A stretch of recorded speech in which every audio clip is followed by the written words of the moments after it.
今天呢，我们来介绍一下钟绍京。钟绍京这个人呢，是唐朝的应该在玄宗前后这么一个书法家，他应该是比较职业的一个书法家。可是他的背景呢确实是他是钟繇的17代的孙子可是他家里的话，在小的时候家境并不是很好的，可是他就是字写得特别好他是完全是因为他的字特别好，后来呢被兵部尚书给推荐到了府里来做官的他是这么一个过程。做到最后呢，他有一个称号叫江南第一名相。这个第一宰相，这个怎么来的呢？那当然还有很多的故事，但是关于钟绍京的介绍，我们能找到资料呢就没有那么多，也没有那么详细。我们只知道呢，他的寿命很长他活了88岁，这在当时来讲相当于我们现在几乎就得到120岁了，这是相当的可观，说明呢，在书法上来讲经常讲书法寿命比较长，像颜真卿欧阳询虞世南褚遂良寿命都是比较长的在当时都是70几、80几还有柳公权，这都是寿命比较长的。他呢是江西人，他当时呢在兵部尚书推荐以后他进来就是专门去作为一个叫做宫院的总监，其实就是管理朝廷的那么一个小官。虽然官不大，但是起到一个非常重要的作用，就是在政变的时候。大家知道武则天以后有一个韦后篡权就是韦后和武则天的侄子武三思两个人合谋有个词儿叫沆瀣一气。这个合谋之后呢当时把当时的连中宗都毒死了最后呢树立了韦后的一个孩子。那么这件事情出来以后当时就被李隆基，就是我们后来的这个玄宗这个就是最后惹怒了李隆基，李隆基就想方设法把这个权力要再夺回来。在这个过程中，李隆基虽然有兵但是呢他这个皇宫里面的事情他通过谁搞定的呢？就是通过钟绍京。那钟绍京管了一拨人，那这拨人里头呢都是些什么人呢？都是一些杂役，都是一些这个家奴一些丁夫之类的。他们就把他武器给了这些人，然后从宫里头这宫里和宫里之间呢，它之间就非常容易相互这种来回这种走动也不会引起人的注意，所以里应外合就推翻了这个韦后的这个政权。所以钟绍京在唐朝的再度复兴的这个过程中他是一个非常重要的一个人物。虽然官当时不大，但是这个功劳非常大，至关重要的功劳。那和他当时一起呢还有一个叫刘幽求的两个人这两个人功劳特别大。那等到这个重新兴亡了这个李姓家族然后重新李隆基得了天下的时候，李隆基没有当皇上他请的是他父亲李旦，让他父亲这就是当时叫睿宗。那后来睿宗上台之后就把就是封赏他的功臣的时候，就把钟繇的17代的孙子钟绍京给一下提到中书令这个位置上来了。中书令这个位置是直接跟皇上接触，然后起草诏书做这些非常大权力的那么一个核心的一个官员了。那么当他当了中书令，又封的越国公，封公了啊，公侯伯子男嘛，公在非常前面，分了很大的这官之后，他权力也大了。这时候这个钟绍京的一些问题就体现出来了，我们感受到就是一个书法人的问题，或者是一个文人中就是一种非常知性的一种个性就展现出来了，就做不到那种非常公平公正，或者说去照顾周边的这种舆论或者是怎么样去合理的去安排就做的不是那么好了。那么这个历史上有记载，用了8个字叫资情赏罚。第2个叫做抗旨让官那么资情赏罚，大家这8个字讲出来，大家基本知道了这是罪名不小的罪名。那么资情赏罚呢，就是说你凭着你自己的喜好，凭着你当时的感觉，你赏谁罚谁这个事情说句老实话，有的时候皇帝都不敢做的还有就是抗旨让官，那就是说明什么呢？就是有点妄自为大，觉得自己功高然后呢又很有性情，随意的去做一些事情。那么这些事情呢，无形中把自己的这个口碑就给做差了然后惹起了众怒。在这种情况下呢另外一个大书法家我们现在知道唐朝初年呢有4大书法家一个是欧阳询，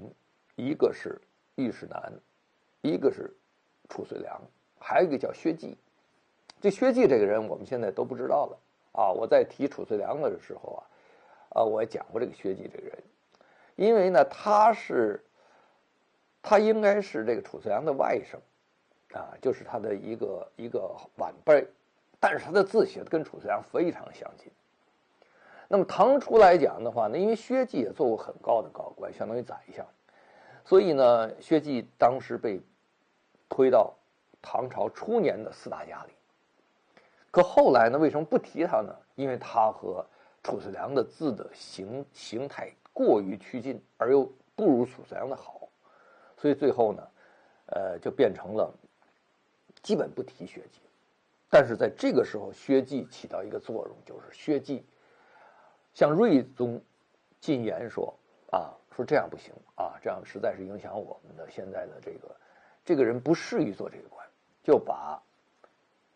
这个钟绍京给外放到哪里？先把他降到了户部尚书，再由户部尚书去外放到了蜀州做刺史去了。睿宗驾崩了，儿子李隆基登基。这个李隆基其实是一个早先还是个蛮好的一个皇帝他也蛮有感情的李隆基就是玄宗嘛，他就把钟绍京从原来那个被贬的那个地方再招回来，又做了户部尚书等于又做了一个部长。可是他和另外一个人呢，姚崇这个人呢，2个人关系不是很好。为什么不好呢？因为钟绍京一调回来之后，他又讲了很多的话，这个话就惹起了很多人不高兴就是他比较随意，他比较讲话随意，而且不太考虑后果。我们今天来讲的话，这个人不是特别适合做官的那么一个人。所以呢钟绍京呢再一次被贬，这贬呢又贬到哪儿去了呢？到绵州又做刺史去了，然后最后还不行，还到温州别驾，就是这个到别驾这个份上，就基本就是不做什么事情了，就是一个闲置的一个官员了，他就搞成这个样子。那么钟绍京后来这个因为玄宗还是很念过去的这些功臣的，一看呢钟绍京怎么混成这个模样了，混那么惨这个心有不忍，又把他招回来。招来叫什么呢？受了一个叫做叫太子右御德，这完全是一个很闲散的一个官吧或者就是说，给太子左右帮忙啊，然后教育一下的那么一个官啊，还有一个叫少詹事啊，这都不是特别重要的一个官员了，因为他做了几次很重要的官，后来一发现呢，他不太适合做官，所以钟绍京后来呢，虽然说活了那么大岁数，活了88岁啊，但是基本上也没有什么特别的作为，反而呢，有很多人呢抱怨他。当然，我们今天能得到的这些史实啊，基本就是这么个情况啊。那么作为他来讲呢，他确实是字写得很好。我们能够见到的就是钟绍京留下来的一个叫做《灵飞经》啊，当然这也是一种传啊，就是叫做传本，就是传它是钟绍京的啊，只能说我们就认为是钟绍京的了，因为确实钟绍京当时写的也很好，而这个《灵飞经》确实也写得很好。然后呢，他不只写《灵飞经》，他写了很多的，当时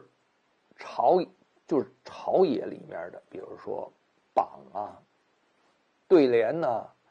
这些关于这方面的，你想他起草诏书来讲，也是啊，因为他字写得很好。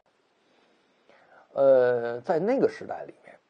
最起码是书法家来讲，我们现在讲的书法家应该是遍地都是，最起码学记也是够资格的。但是大家知道，在那个时期，并不像我们今天一样，谁写那个匾额，谁就是写的最好的，或者谁最有名的，不是的。他好多人不屑去写匾额的，这个书法家不屑写匾额的，啊，比如说我们大家知道王献之，王献之当时让他去题匾，他不愿意题的，啊，所以据历史记载，王献之是没有写过匾额的，啊。别人以为说把王献之去写个匾额，非常的荣幸的事情，他不以为然，所以很多书法家就觉得好像把自己放那儿耍着一样的，耍我是。但是钟绍京呢，他作为书法家来讲，确实，当时的宫殿里面的匾额、屏风、对联，几乎都是他的手笔。一个是呢，皇上比较喜欢他写的字，再有一个他确实以写字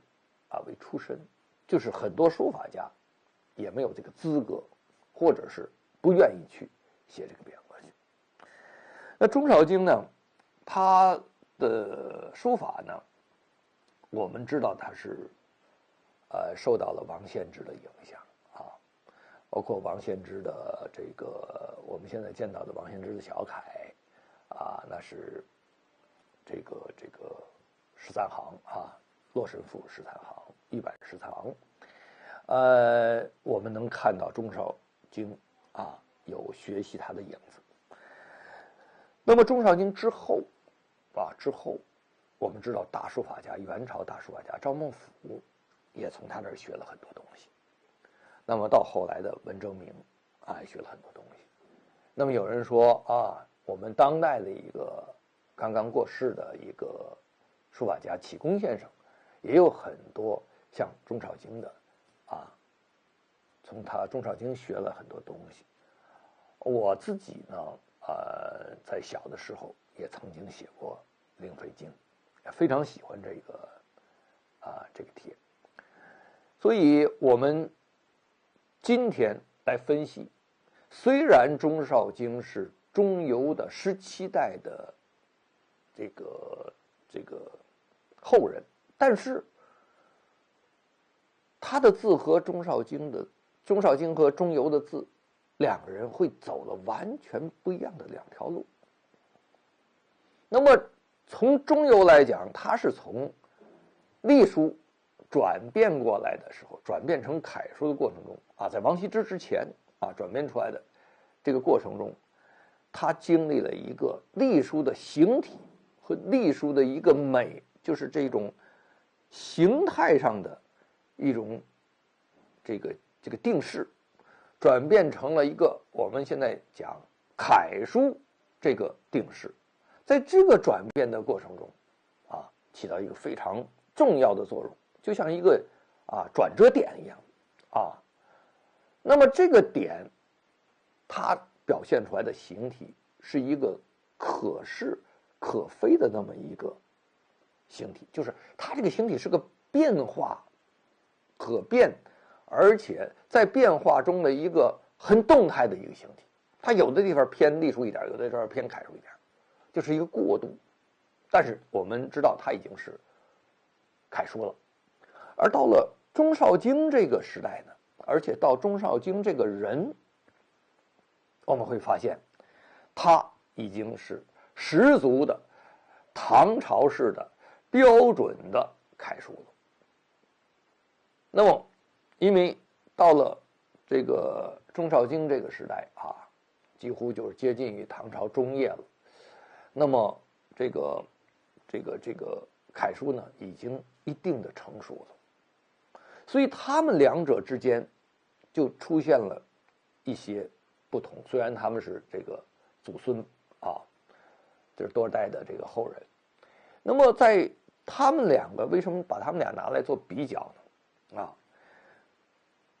钟繇这个人，如果他没有对形体的变形能力和调整改进能力，或者我们叫做他的创造力和他的对形体上的感受非常的敏感，而且运用自如。那么古代在评论钟繇的时候经常那么讲，就是钟繇和王羲之比起来啊，那么钟繇在功夫上不如王羲之，但是钟繇在自然上要超过王羲之。那反过来，王羲之在自然上不如钟繇，但是在王羲之的这种缜密的这种安排上头，或者说功力上头，要超过了钟繇。所以这两个人都互有优劣之处，甚至于把钟王放在一起，就是钟繇和王羲之并称在一起。那我的理解呢，就是钟繇在整个的书法，它的所有的我们能够见到的，被认为是钟繇的作品里面，比如说《宣示表》啦，比如说这个钟繇的这个见机之表啦、贺节表啦，这是比较有名的几个表。从此来看，它里面变化是非常大的。另外呢，它在变化的过程中，它本篇字在书写的过程中，它的字形的自然随意也是超出了从古到今到现在所有的小楷的书家的这种变化范畴，就是它非常的恣意。那么用我现在的理解来讲，我的感受就是，它已经变成了一种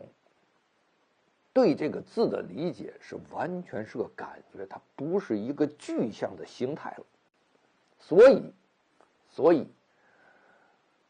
钟繇才能把一个隶书，一个接近于隶书的一个楷体，转化成一个接近楷书的一个形态。所以他脑子里的感受已经不是一个具象，他要是具象的话，他依然是在写隶书，当然他也写隶书，但是他没有完全的转化。那么通过王羲之还有后来的献之还有一系列的书家，一直到唐朝的一些书家，才逐渐把这个楷字的这个形体这种形体最后落实。而钟绍京就是落实这种楷体的一个规范之一的作品，就是《临水经》。我们接下来还会给大家做一些对比，让大家去感受它的形体之间呢有哪些变化，哪些是不讲究形体的。所谓不讲究形体，就不讲究一个固定的具象的形体，它是一个流动的状态，它也是楷字。那么像楷书到了唐朝之后，它形成了一个固定的形体的时候，但是这个固定的形体是有姿有态有门有户的。就好比我们现在随便一讲你住的是什么房子，有什么单元房有什么别墅有什么这个高层有什么这个就是什么这个跃层是吧？然后还有什么下旋的向下的，有带院子的，有不带院子的，有带平台等等，它已经形成了一系列的你居住的一个这种我们讲套路也好，讲这种形式，它是一个经过多少年最后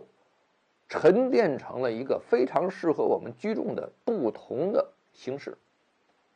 你比如说我们讲什么一卧一浴一厅一院一车库等等等等之类的，然后就变成有两房等等等等。那么这些所谓的固定的这种生活的形态，在书法里面，尤其在楷书上，就到了唐朝这个时期，就建立了这么一套楷书的这种形态。但是中游与它相当不同的地方就是，中游它可以由它转变成不同的形态。它最早先就是要用房子来讲，它就是一个住宅，这个住宅是个很原始住宅，这个住宅里面可能是什么厕所呀，就在院子里头啊，什么这个根本就没有这个水池子挖个井啊，它很原始，也没有什么定型，没有说是这个房子就应该是个什么样的，没有，但是人们在里面居住的一个基本单位。可是到唐朝以后，它就变了，唐朝就变成什么呢？颜真卿式的、柳公权式的、欧阳询式的、褚遂良式的，甚至尉迟南式的、薛稷式的、钟绍京式的，不一样的，每个不一样，但是每个不一样都有一定的规则、规范、形态、姿态，所以它有一个框架出来了。这个框架是一个成熟的标志，但是框架也是一个约束的一个标志，就是你把你框在这个里面了，你就出不去了，你脑子里想的都是这个东西。所以从唐朝完整和成熟自行以后，我们历代到今天几乎没有人打破它。现在很多人的打破其实不是打破它，是另辟蹊径，就是比如说把这个汉砖拿过来和隶书的混合，把汉简帛书拿过来和隶书的混合，把魏碑拿出来和行书的组合，或者是魏碑之间互相的组合，在做这些事情，但是都没有在楷书这个状态里面形成新的脉络。那么很重要的一个原因就是楷书到唐朝那个时代，那么最多到了加上元朝的赵孟頫，就已经基本形成了一定的一个有规则的、有秩序的、有规范的一个模式。那么这个模式实际上就是我们讲的概念上的唐楷。那么钟绍京是在唐楷里面的小楷的一个代表人物，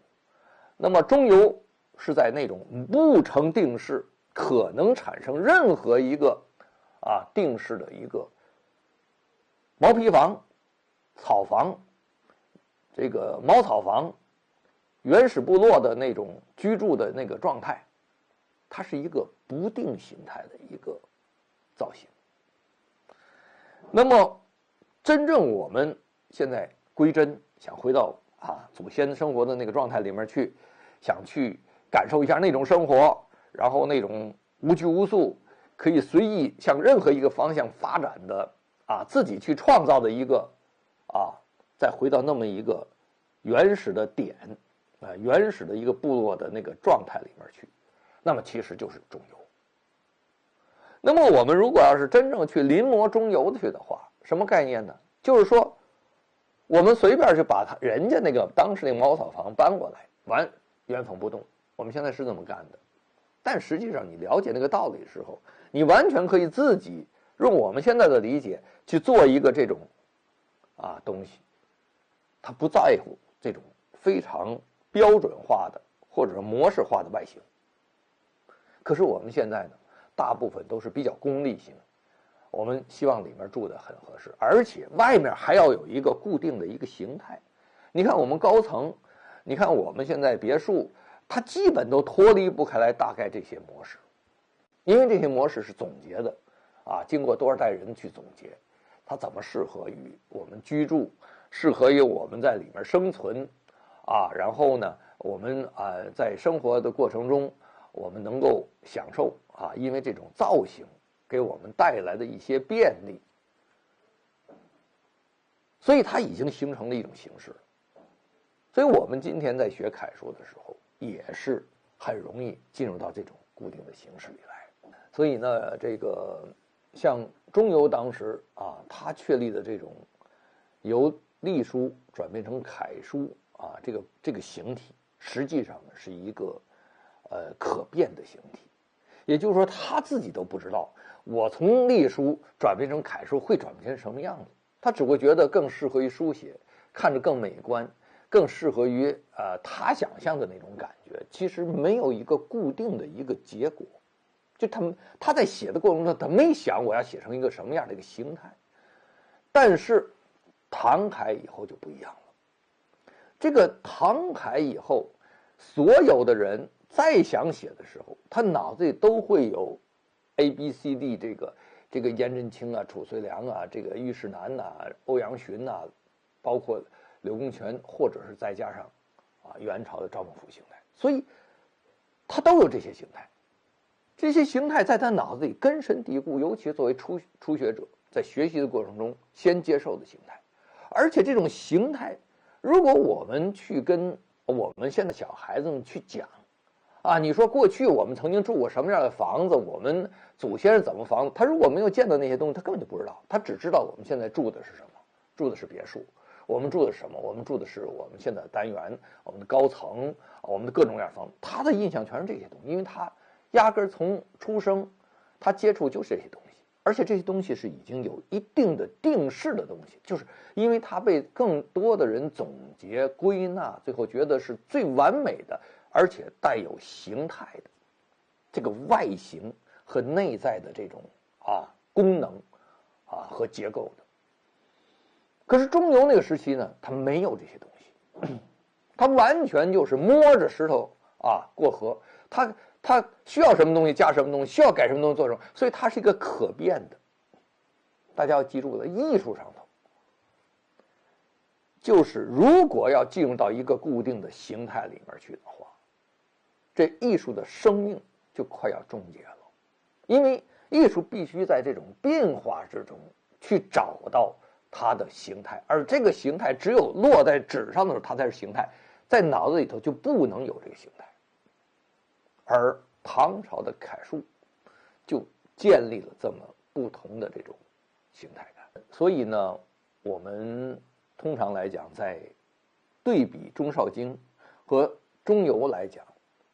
我们需要的，比如说初学的人，他去临摹一些比较有形态的，他比较容易掌握。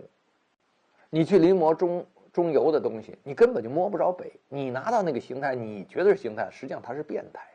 它是变态过程中的一个变量而已，而不是一个有一定形式的东西。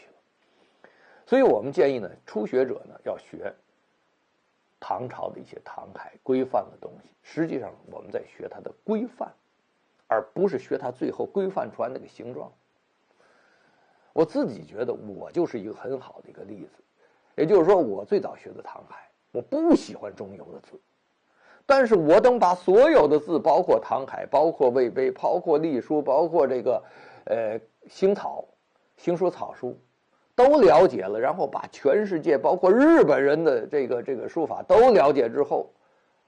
我会产生出一个完全自在变通的一个书写状态。